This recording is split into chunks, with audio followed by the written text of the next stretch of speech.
Welcome back to Brilliant Fools. My name is Adam Green, and what are you doing? You ever get that question coming into your mind? I know I do. What am I doing? What is my purpose? What is my goal here? And what am I trying to accomplish? That can be from anything from the work that I'm doing, the business I'm trying to build, the ministry that I'm in, anything like that. What am I doing? And ironically, I think the answer to that question isn't actually in the what, but it's in the who. And I want to explore three different areas of that who question.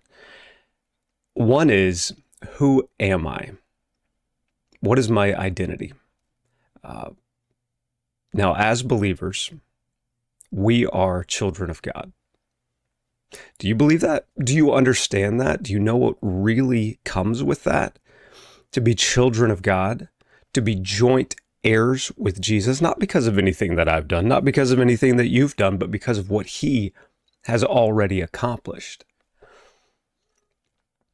In John chapter 13, this is the passage that we know pretty well of Jesus washing the disciples' feet. And we take that as an example of humility, and it is an example of humility, of service, of recognizing ourselves in the proper place and what we're doing. But the emphasis there isn't so much on the service. Even in ministry, I think if we take too much emphasis on the what we're doing, we'll start to lose that fulfillment. We'll start to lose the satisfaction. We'll start to lose the sense of purpose and guidance.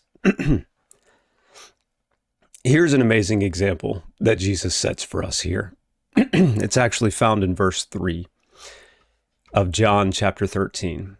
It says, Jesus, knowing that the Father had given all things into his hands, and that he had come forth from God and was going back to God, got up from supper, laid aside his garments, and taking a towel, he girded himself. Jesus knew who he was. He knew for certain who he was. A child of God, 100%, God's only son. And he knew that the Father had given all things into his hands and that he had come forth from God and was going back to God. We are joint heirs with Jesus. That's hard to grasp because that means that the Father has given all things into our hands as well, that we have everything we could possibly need or want. We came from God. God said, before you were born, I knew you. Before I formed you in your mother's womb, I knew you. We came forth from his logic, his reasoning, his knowledge, his foreknowledge, his forethought and foresight. We are going to God. These things are true of us. When we are in Christ and he is in us, the things that are true of him are true of us as well. And that's a hard thing to grasp, but I'm not saying that's not an arrogant statement. In fact, what it should do is just produce such confidence in us that we can go out and serve because we know who we are. So that's number one. Number two, let's know who we're serving. That was the second greatest commandment that Jesus told the lawyer when the lawyer asked him, what's the greatest commandment of all? He said, the second commandment, second greatest, is to love your neighbor as yourself. Whenever I am performing a service or like serving someone or making a product, selling a product, if you're thinking of a business that you have, what product, what service are you providing? I can focus on the quality of that service. I can focus on the quality of that product, and I can produce a pretty good, pretty quality product. And that's what the majority of the world does.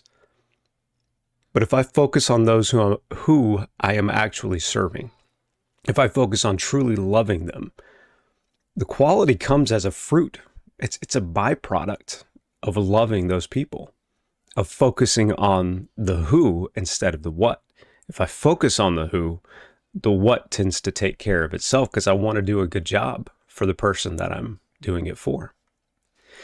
But the third who is the greatest commandment of all. When the lawyer asked Jesus, what is the greatest commandment of all, probably expecting one of the 10 commandments about, have no other gods before me, maybe even honor your father and mother or something along those lines. And Jesus says, it's love the Lord your God with all your heart, all your soul, all yourself, all your body, all your strength, all of who you are. Love the Lord your God with all of it. The only way I know to truly do that is to spend time with him. Spend time in his presence, which is always here, always with us. Spend time in his word. Spend time praying, speaking to him, listening. Just spending time with him.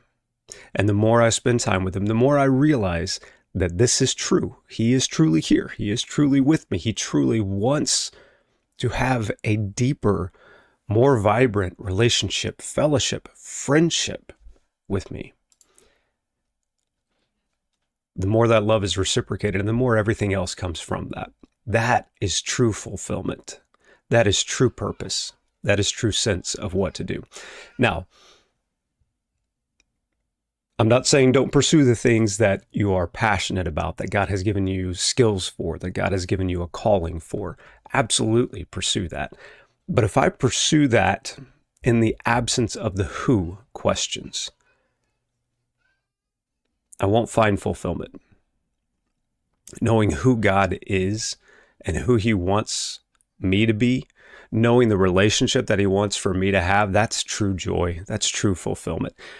Loving others and putting them first, whoever loses his life for my sake, Jesus said, he will find it. So if I try to focus on myself, it's not going to happen. But if I want to do truly a good job and succeed, then I focus on the people that I'm serving and love them. And then knowing who I am a child of God. I can move forth in confidence, hold my head up high. But if I try to put my confidence in the quality of the work that I'm doing, if I try to put my confidence in my abilities, my capabilities, that will fail at some point. Instead, I'm going to put my confidence in him and be fulfilled.